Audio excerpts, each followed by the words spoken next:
We're live. for life. So today we talk about Law 6 from the Laws of Human Nature Yep. by Robert Greene. And there are 18 laws. So we're a third of the way in. And Law 6 is elevate your perspective, the law of short-sightedness. Wow. So elevate your perspective, the law of short-sightedness. Uh, he goes into explaining human nature is for us to think in the short term, Yeah. and we have to train ourselves to think long term. Where have you caught yourself in the past um, with a short term vision or a short term reaction to something that happened to you? Is there something that comes to mind? There was an investment that somebody brought to me that was like too good to be true. And I took some, this is a long time ago. There weren't enough funds to go around. So I took some of the money that I had planned for a longer type of view into that investment. And it backfired. It was too good to be true. And we lost money on it. What kind of investment was It that one? were we were buying condominiums in Palm Springs like 30 years ago or something like that.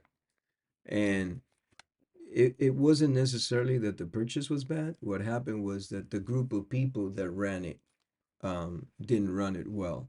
Mm. And so we lost money on it because of mismanagement, you know? The purchase was okay. It wasn't like a super good deal, but it was with the idea that more would be coming at a lower price, and it was kind of like they made it look like it was guaranteed. Mm. And so they fooled 12 of us, or yeah, maybe 14 of us into jumping in. And I think all of us lost money on it, except the one guy that was managing the whole thing for everybody. So that was eye-opening experience early on in my life because um, I thought it was a sure thing. And there's no such thing as a sure thing.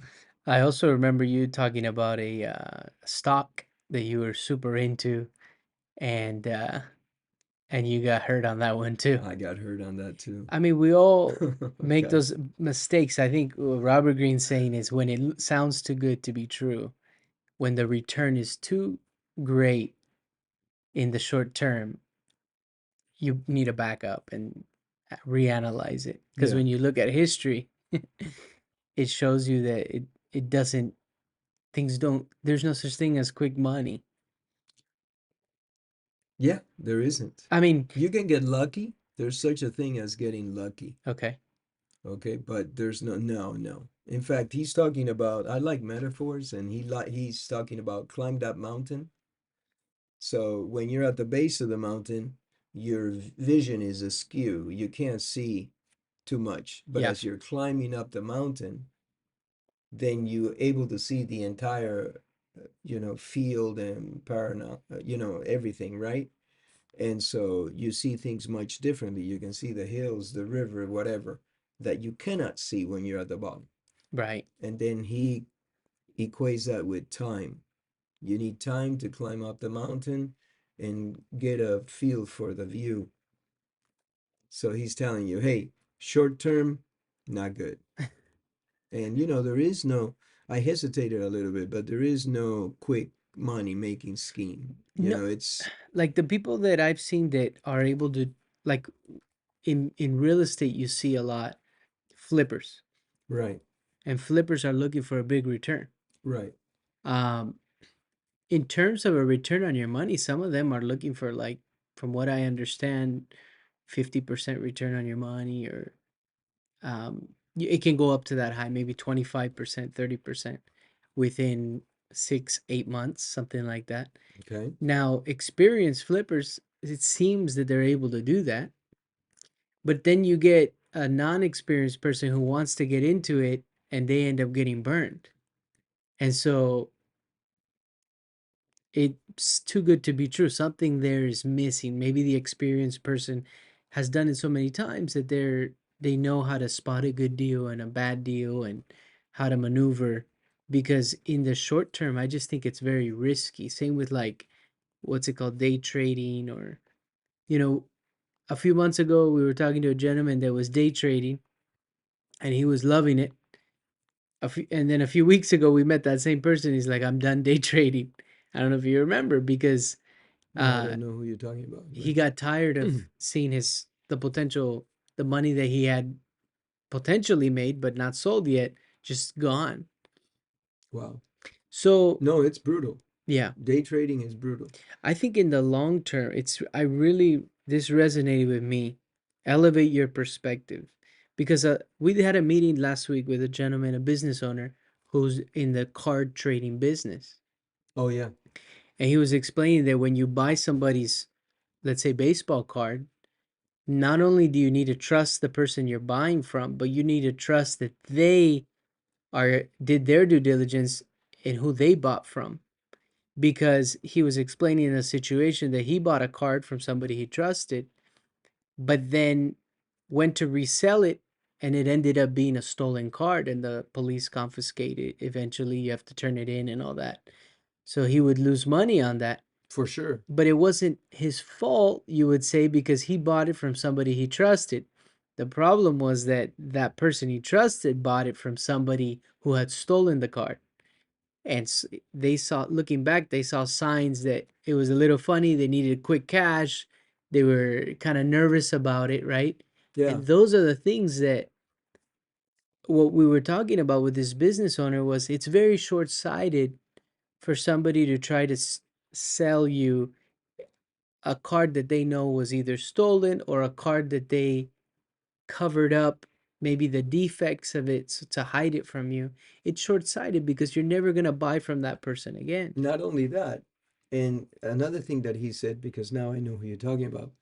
He said it's a small niche entrance industry kind of thing. Hmm. Baseball cards or Sports. sports Yeah. cards. So the word gets out real quick amongst the serious individuals, right? Yeah. That hey, this guy did us wrong. You're blacklisted. Yeah, you're blacklisted. So it's very short-term thinking. Also, it happens with watches. I've seen some of these watch shows that they sell them, you know, top of the line Patek Philippe or Rolex, and it ends up being not a real thing. And then they're searching after the guy, and then they're gonna plaster him all over the place so that that doesn't happen again, you know? Yes, yes. Now, there are some people, and in the financial industry, there were some people that I thought they're doing things unethically. Eventually, they're going to get caught, but they went a long time. They went, over 20 years in that industry. Yeah, well, they see the problem with that They is that did get caught eventually. they did.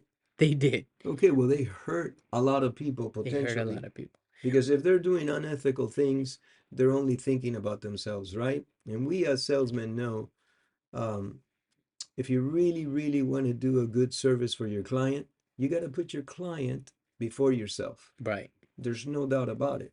You got to come second in line. Of course, you want to make money. Of course, you want to get paid for your services.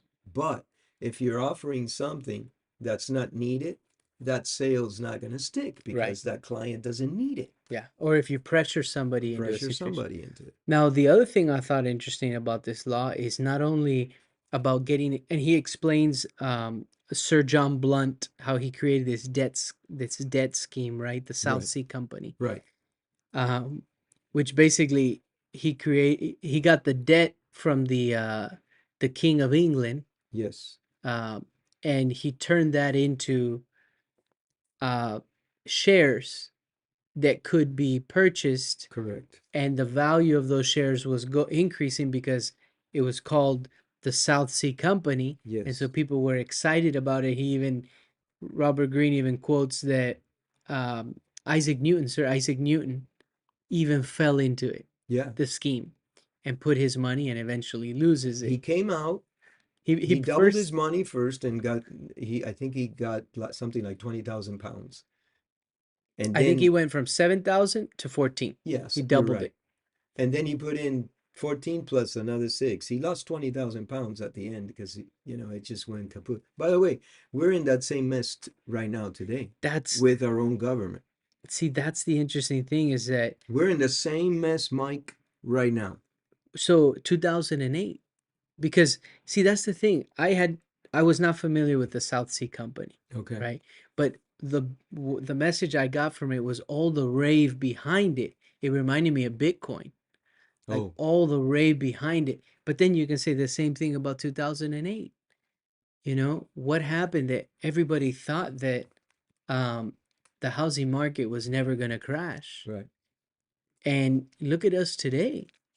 That's what you're saying. Like No, I'm saying the government. We have a big, huge debt. The government has a huge debt. And we're financing our way out of it by creating more debt. So it's going to explode. For example, without getting too complicated, yeah. right? A lot of people think that we pay a lot of taxes.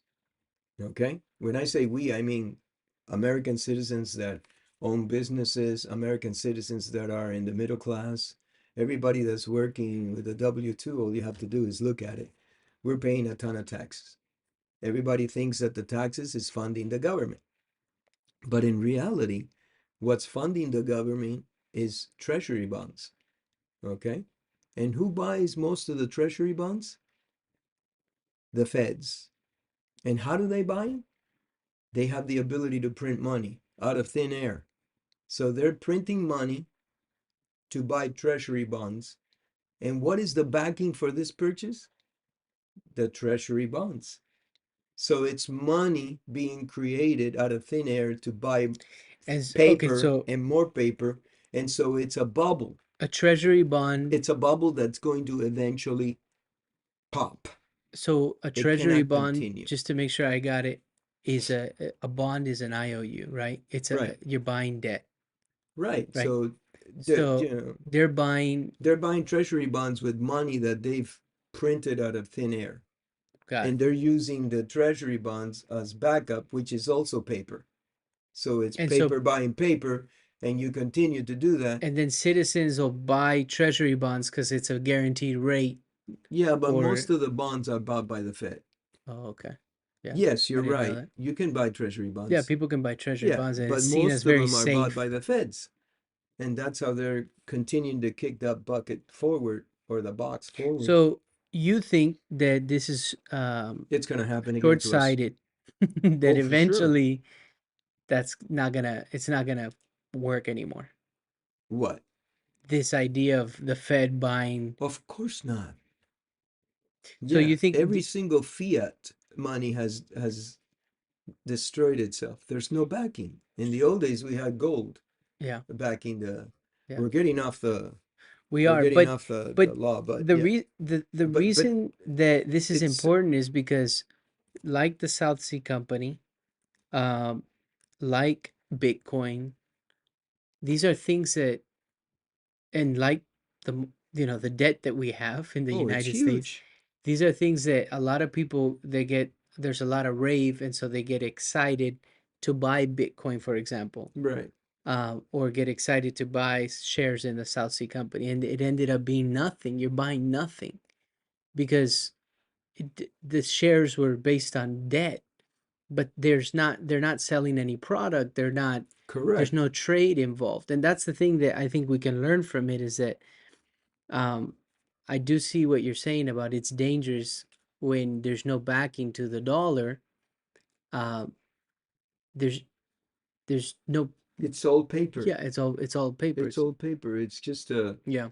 a game. That's why you hear some people that, so I'm not an economist, and what do I know about nothing, right? No, Nothing. this is your But perspective. that's why you hear a lot of people say, hey, we are mortgaging our children and our grandchildren's future, because how are we going to pay that back? Okay. Mm, And people are saying, well, we have to raise taxes. Well, that's debatable because there's a guy out there. We're getting off but there's a guy out there. He came up with something called the Laffer curve. mm, Okay, and he proved that there's only so much that you can tax a human being, and that human being choose to be productive.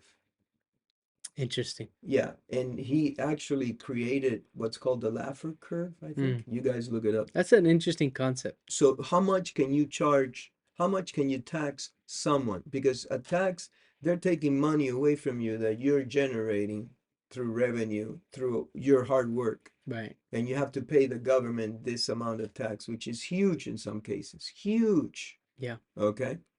Corporations that make millions and this and that are not at the top elite, that they can figure out the game where they don't have to pay that much and they get concessions from the government, this and that.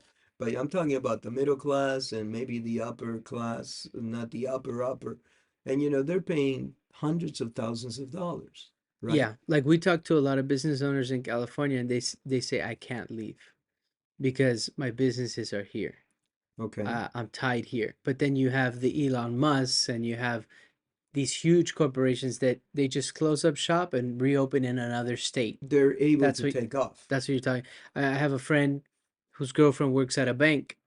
They offered her friend, a coworker, we're closing down this branch, we're reopening in a different state. You can either take the job over there, or you no longer have a job. They just boom. And what did she do? She decided to take the job over there. But that means she needs to relocate. Absolutely. Okay, well Yeah. then. Yeah. So those are things that are happening. So, Now, okay. just to end it, Yeah. Patrick Bet-David, he had an interview the other day where he's addressing the Armenian community in Glendale. Mm-hmm. Okay. Yeah. And he's saying, hey guys, move. You either have a serious conversation with what's going on with the laws in California. We moved from Russia, Armenia. We moved from Armenia. Yeah. We came to countries where we didn't speak the language. What's so tough moving from One state. California to another state? Yeah. And he addressed them because apparently some of the business owners in Glendale are, Very powerful. filling the squeeze. Sure. And there's only so much that you can tax a human being and mentally be able to say, I'm still productive. Well, isn't that what, and I don't know the history super well, but isn't that the whole Boston Tea Party, Yeah, that yeah. England was they were taxing the colonies too much? history repeats itself. I But I think mean, we that, got sidetracked here yeah. because we're Well, talking about the thing is that people don't laws of know human nature. their history. People don't know their history. Psychology and this book is about bringing historical events to the present. Like, we think what is happening right now, this is what he gets into in this law, right?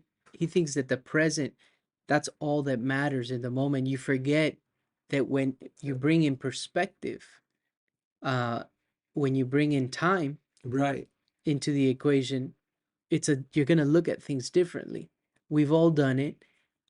I remember one time something that happened to me in a business situation that I thought it was the end of the world, and I thought I was going to get fired by this corporation and everything because of something I had done, that ruffled somebody's feathers, and they said, I'm going to report you and this and that. What you did is not right. Which, what I did was, I sent letters to clients that I had purchased a book of business, and they now were my clients as well, but they were shared with this other person. And they got very upset that I sent letters out introducing myself. So they reported me and everything To corporate. to corporate. And it ended up that I didn't do anything wrong. Okay. She just didn't like what I had done, this lady. And you have However, bought that book of business. You have bought those yeah, so clients. were my clients now. Okay. Now, Oh, I remember I didn't that. sleep that night Sure. because I really thought everything that I had built all these years was just gonna fall apart because I had done something like mail a letter, and I And you thought thought there was a possibility that you could get I fired. did. And so what this law says, Wait, real quick. What ended up happening? Corporate got back to you. yeah, they got back to me and they said, "Hey, those are your clients. It's okay for you to mail them a letter. Okay. You didn't do anything wrong." And there was a gentleman there, Mike, that had my back, and he says, "Hey, I got you. Don't worry. You didn't do anything wrong." And so that I felt a lot better. But that night, I could have had a heart attack. And I'm sure people. Or in those do, of situations. course. That's the thing. If I would have, in the moment, it's extremely difficult to do what Robert Greene is saying, to take a step back because you were so emotional about what's happening in that Yeah. moment that it's very difficult. I wish that I would have the perspective to be at that time say, hey, you know what? Don't lose sleep over this. Don't have a heart attack over this, which I'm sure some people do. Wow. Um, you need to, everything's going to be okay. No matter what the result is, things are going to be all right. But that is very difficult to do in the moment. Well, no, it's not going to be all right because you worked years to build that building. I mean, the building, the business, Yeah. and then all of a sudden there's the potential. This person that got upset with you, she got ruffled up. I remember who she The is thing now. is that in my mind, I was creating all these scenarios of, Well, that's what he says too in this book. yeah. We suffer more in our Yeah. minds than we do by facing reality. Just remember that, guys and ladies. Reality. And guilty as charged. Yeah. Guilty. Your mind starts, if you don't, you need what's called, I was reading another book, but you need what's called a mind hack. Yeah. And the way I do it now, I picture that it's a rotary wheel with a lot of teeth. And then I come with some kind of metal and I go, and I stop the wheel. This is the way I'm doing it, okay? Yeah. For the last 10, 15 years, I just stop. I go, the wheels are turning, turning, turning, and then I come in with some super strong steel and I go, and I stop it. Because if you keep going, we suffer more in our minds than truly facing our reality. 100%. My God, man. That's why Robert Greene is, in my book, the man is something else. Yeah. Outrageous. Now, one exercise I would say that has helped me personally, Okay. and you taught me this growing up, was playing chess. Because when you play chess, you're forced to look multiple moves ahead. And you all you have to do is apply that to real life. What's going to happen if I do this? What are the potential outcomes? Now, sometimes you make a move in chess and you didn't see that the other person had a way to eat your piece, and that's where we didn't see all the angles. But that's what I like about the game of chess. And this weekend, right, my nephew loves playing chess. One of my nephews, and he, plays, and I don't let him win. I beat him. But one day, He's gonna beat he's you. getting better. He's Yeah. getting better. So one day he Good. might beat me. But I really like that practice, and we have to, when we make a business move, I think, or when we make a move in our life, think what are the potential outcomes. This impacted me many years ago when I first read this book. The something called unintended Me consequences. too. That has stuck with me because I've shared that story so many times. But let's share it for those who haven't read it or are reading along. In India, the British, when they had rule over India, they didn't like the fact that there were so many cobras on the streets of where was Dubai. I mean, New New Delhi, or Delhi. New yeah, Delhi. was it New Delhi? Yeah. And so they said we need to get rid of all these cobra snakes. Brilliant idea. Let's pay the people, the citizens, to bring us dead cobras, and every dead cobra will give them in exchange money, and we'll clear up the problem of the Cobras. cobras. And so what happens? Eventually, the entrepreneurial spirit of the Indians. Indians, they start breeding cobras. That is so And they cool. start turning them into the government. And then the government says, wait, this is not what we intended.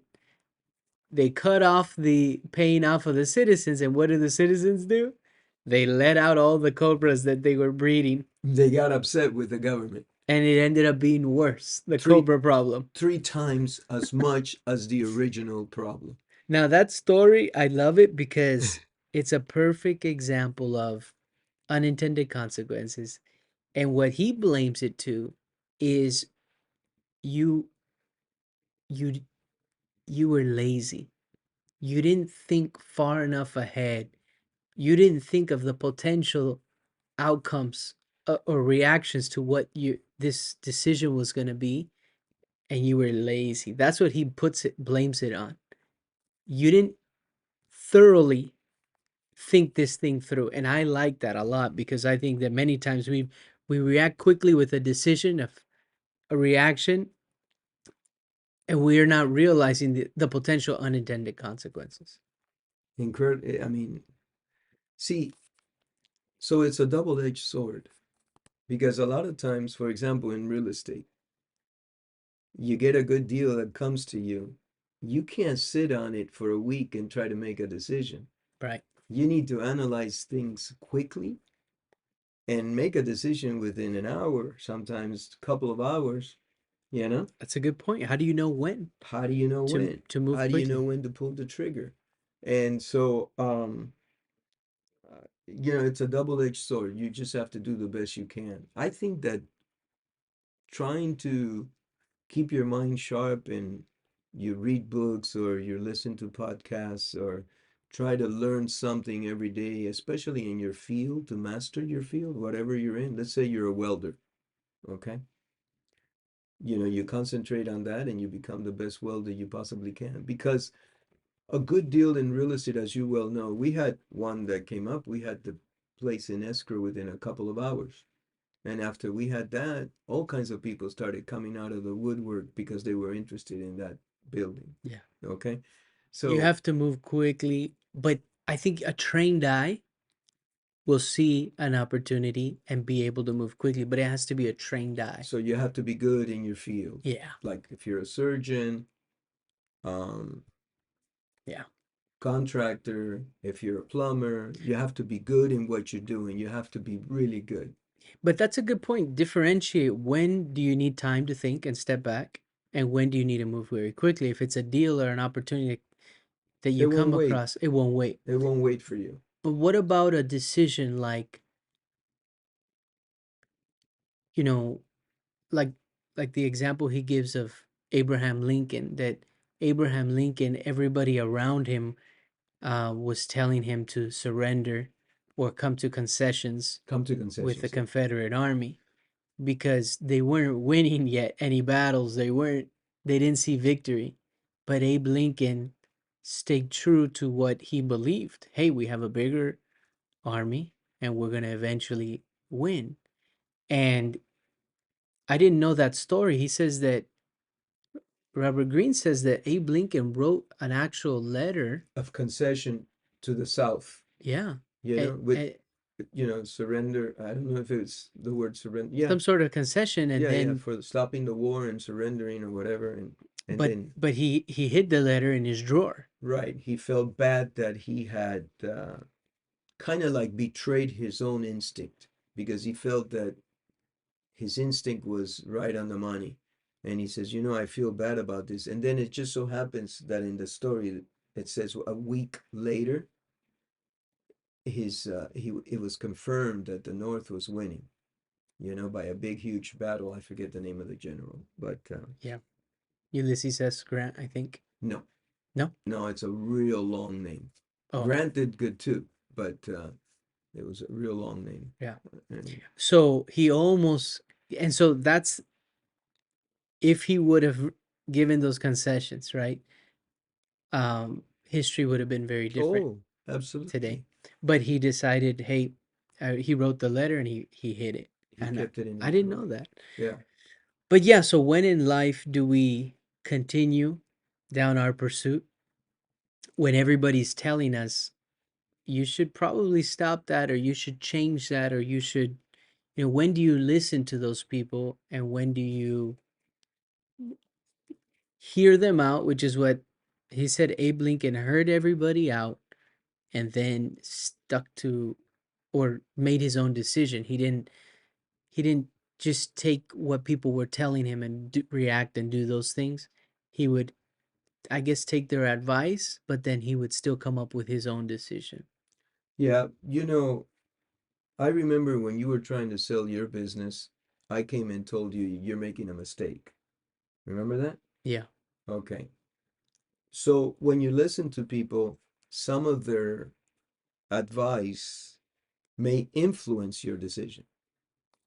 So I think that uh, you need to listen to people, okay, and put it all down on the table, and then at the end of the day, make your own decision based on your parameters And what your gut, your and heart, what your what you gut really is, feel is the right because no choice. one is in your shoes. Right. No one is going to be able to tell you what the best thing is.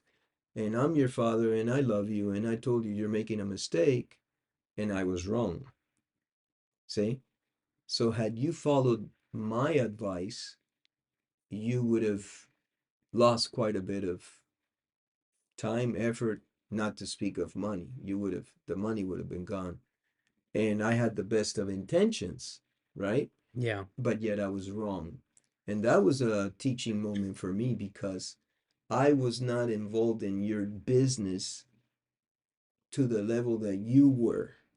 Of You course. were Yeah. seeing something else that I wasn't because you were neck deep in it. And I Yeah. was here, there, everywhere. I'm in different places. And I'm just seeing from abroad. And I said, hey, you're making a mistake. Right. And someone like me could potentially influence you. I'm your father. I've been in business.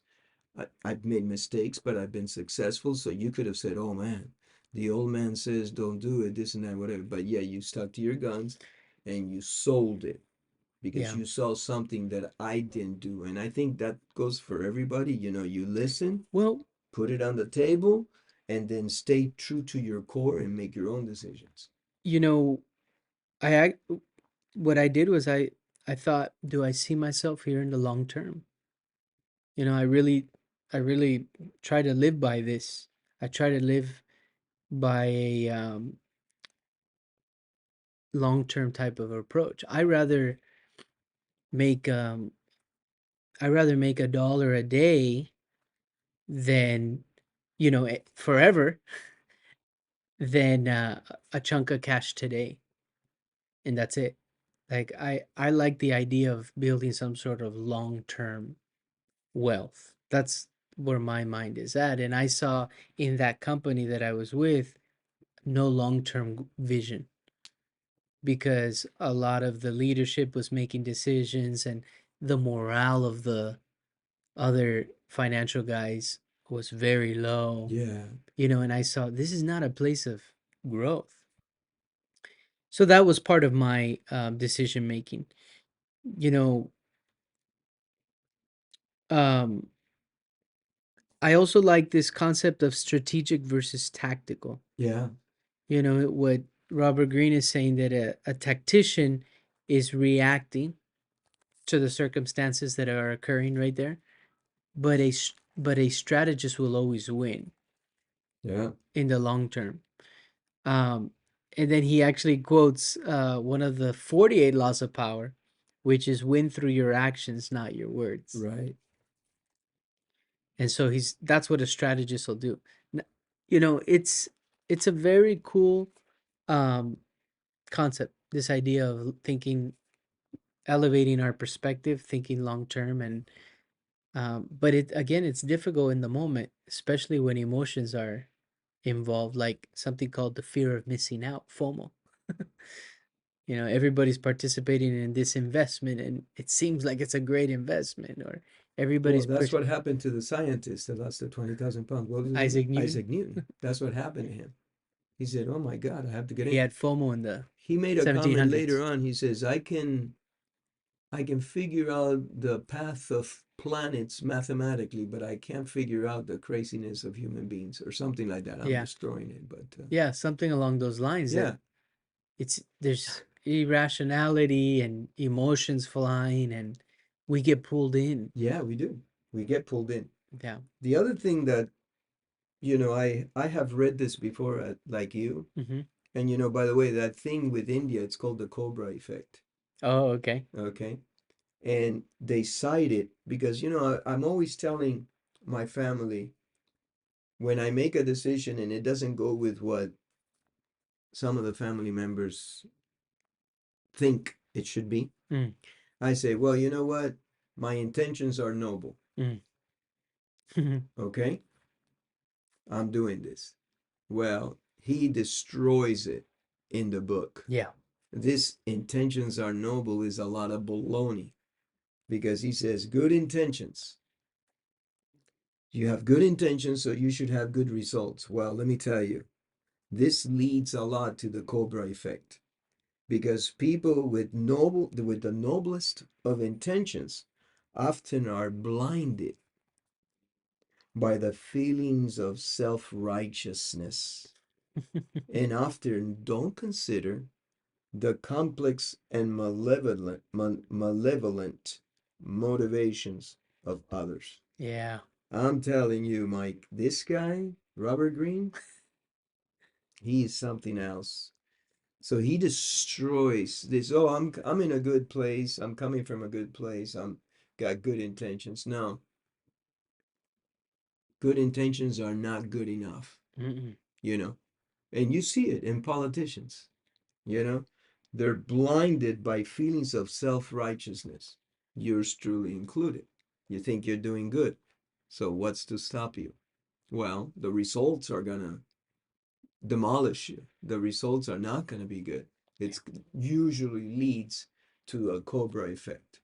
And if he says it, I believe him. I've read enough of his books over and over where I feel that the man does a tremendous amount of research and pulls from data He that's definitely does. accurate. Yeah, he definitely does. I think that I agree with him where he says the people that we look up to in society are people that have these long-term perspectives. Socrates and He cites Warren Buffett for his long-term Warren look on Buffett. investments. Yeah, yeah, yeah, yeah. The Marcus Aurelius. These people that Marcus have Aurelius. lasted the test of time. Another cool quote was time is your great teacher and master.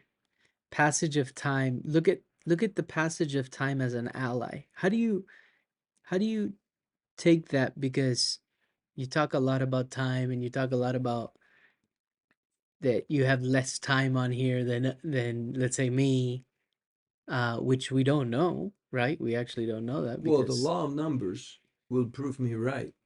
I'm 65, you're 34. yeah, You're going to last longer than I am. we don't know And that it for sure. should be that way. It should, yeah, but things happen. But Right. um, how do you look at time as an ally? Gosh, that's such a good question. I looked at time as a double-edged sword. I find myself sometimes wasting time. I know I'm wasting it. And I say to myself, how can I do something like that? Because it's my most precious commodity.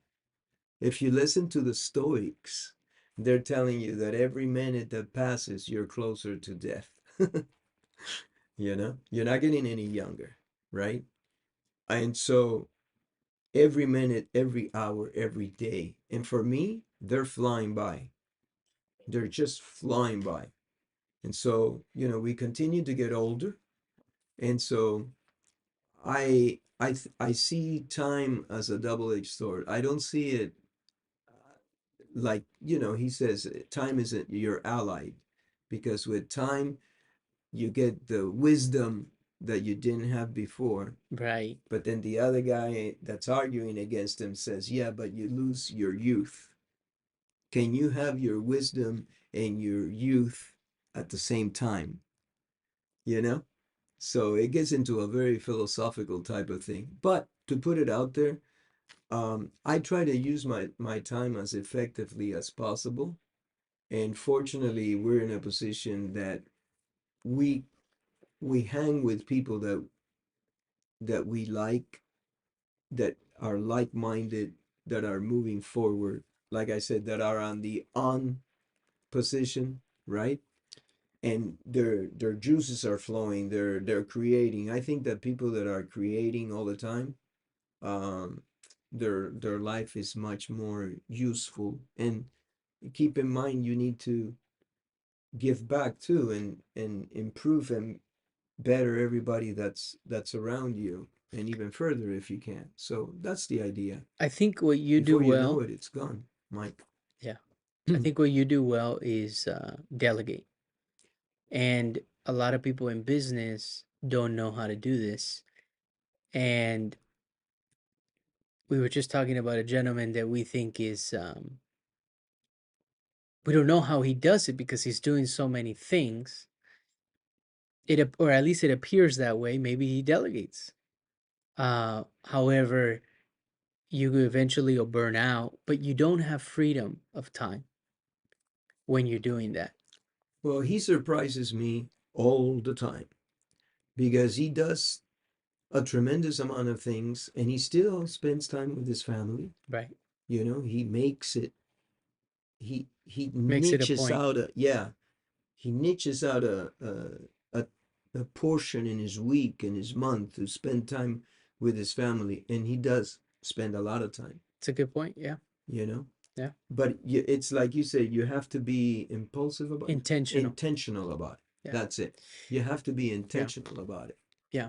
Well, Robert Greene talks about delegating, it's the importance I of do delegating. delegate. Yeah. Yeah. It's the You only way delegate. I can get done everything that's getting done Yeah. And then around me. you get to spend your time where you want to spend it. Yes. Now, whether you're wasting it or sometimes, well, that's, I think, human nature too. We Yeah. do need to decompress at times or whatever.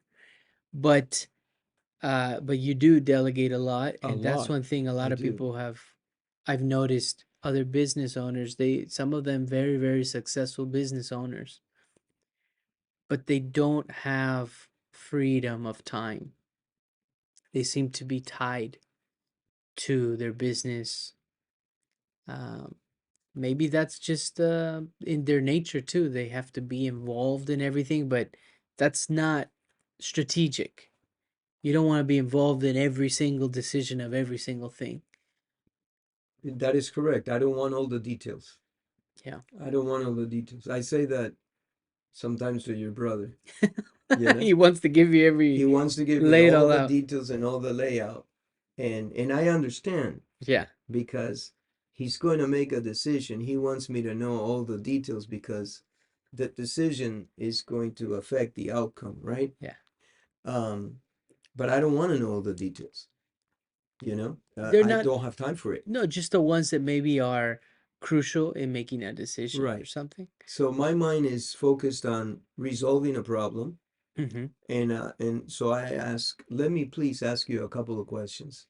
And I ask the questions that my mind thinks are relevant to the issue. Yeah. And then with those answers, I come up with a solution. I don't resolve the problems all the time in a favorable situation, but I'm very, very quick to reach a decision. And then we move forward. Yeah. And if I've made a mistake, then we handle the mistake. Yeah. But we move forward. We're not stagnant, not making a decision. You know, the other thing that's important to me right now, um, that I didn't have this privilege when I was beginning in business. Okay, I pick and choose the clients that I want to work with. Now, I've had situations where people come to me and say, "What do you think of this person?" "Oh, great, we had a great," and they say, "Wow, how did you get along with that person?" So I have a tendency, I think, to get along with a lot of people from many, many walks of life. Because in my mind, I think that people understand each other by speaking to each other. And we don't necessarily have to agree on something, okay? But we can be civil about it and work together, okay? So, but if I find someone that I feel is going to make my life miserable, and there are some people like that out there, Yeah. you know, it's not often, but I have told a couple of people in my life, a few people in my life, we're not a match. I'm not able to meet your expectations. I fall short. So if you want to find another person, I'm good with it. And there's been 5 or 6 times where I let go of a few people that were a ticking time bomb for us. And so that liberated me. And by the way, when I do it, it's not all that difficult anymore. It used to be very difficult, but now when I do it, I feel liberated Mm. Yeah. because the energy is not there. I've tried everything, but I've tried everything because I usually get along with most people, but I pick and choose the people that I want to do business with. And to let everybody know, mostly is everybody, mostly is in the, let's say, the 90th percentile, Just the 95, most 96. complicated you Yeah, stay away some from. people, you see them coming through the door that they're just complicated people, and it ain't worth it. Um, I like this quote, and then anything else you want to throw in, but this was a quote from the book. It says, "Time will reveal the weaknesses of your plans." Wow. And I guess you could say also the strengths. But sometimes we have this perfect plan that we think is the way to go, and then time will show us the variables we didn't consider, maybe. Yeah.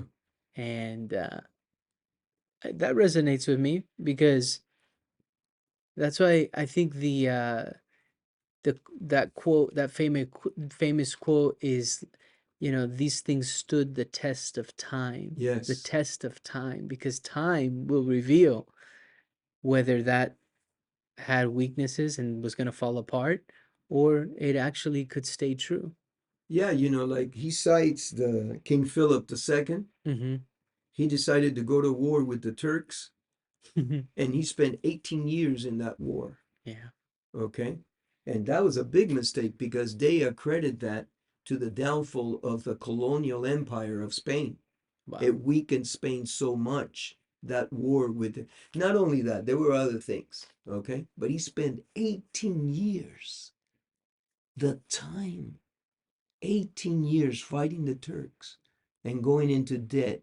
And that is one of the things that weakened the colonial empire of Spain, you know?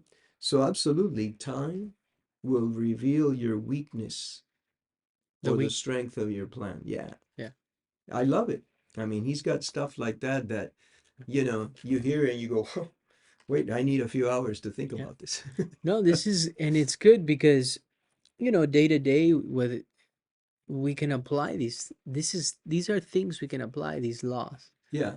Yeah. And we all fall victim of the mistakes. Sure. And what he says is that the only way to figure it out is awareness. We need to stay sharp and aware of our own faults because we tend to, what would he saying, live in the present? Yeah. Yeah. Yeah, that was an interesting one because I think a lot of people, I don't know that everybody lives in the present. Well, I didn't for many years. Yeah. My parents, being older and coming over from a communist country, they were always thinking about tomorrow, tomorrow, tomorrow. Yeah. And they instilled that in me. So it was very difficult for me to switch. I think age has done it. I'm realizing I'm not going to be around too long. I better enjoy what I'm doing today. Yeah. Yeah, the person that says, I'm going to eat whatever I want to eat, drink whatever I want to drink, live the way I want to live, just be in the present, right? They're not thinking with a long-term perspective. The person that um takes care of themselves, and they exercise, and they're thinking for the future, their future self. The person that invests in the long term is optimistic about the future. They're thinking about the future. um I don't, I didn't necessarily agree that most people are thinking only in the present, but I'm sure you can grab a group of people that are just, I want to party and enjoy life and only be in the present. And then the ones that are always thinking about the past. Those sometimes you can get depressed, you can get sad, Sure. because you're thinking about the past, the things that you don't have anymore, or how life was Yeah. at a certain Well, point. your youth. Your youth. Yeah. Your That's youth, your strength, Yeah, your stamina, yeah. you know? Sometimes you'll tell me, hey, My recovery time, I haven't. run 5 miles in a long time, but if I run 5 miles now, you probably have to take me to the ER, Yeah, you see, know, and and you got to start running. and and then you know, 25 years ago, 30 years ago, I would run 5 miles, no problem. But you know, I haven't ridden 5 miles in God knows how long. So you use your, you know, your youth. I'll end with this. Some people I feel they fear time, the fact that they're getting older. And sometimes you'll come to me and say, "Hey, you got look at those white hairs, this and that," and I'll think, I don't have a problem with time. The fact that I'll have more white hairs, let's say more wisdom. Well, you're young. Well, I'm young getting white hair. Maybe that's a You're problem. young, and you happen to be lucky to be healthy. Yeah. There's a lot of young people that are not healthy. But I want to embrace the years. Okay, go for it. I'm 34 now. Okay. So some people might say that's young. Some people may say, well, no, not so young anymore. You ask a 20-year-old, you ask so a teenager. So, Well, I was talking to an 88-year-old man the other day, and I said this and that and whatever, and he says, "Well, wait a minute, how old are you?" And I go, "I'm 65." And you know what he said? "Well, you're just a baby." yeah, He's 88. to him you're a baby. And I do agree that just like when a Uh, baby is 1 year versus 2 or 3, the change within a short period of time is drastic. And I agree so it goes at the end at of, the end too. So the those difference. Yeah, years over 80 are like living 5 years each year kind of thing. I would think, yeah. So I just think I want to embrace time and age, Okay, you good. know? Like a good wine. Let's see. All Anything right. else you want to throw in? No, no, no.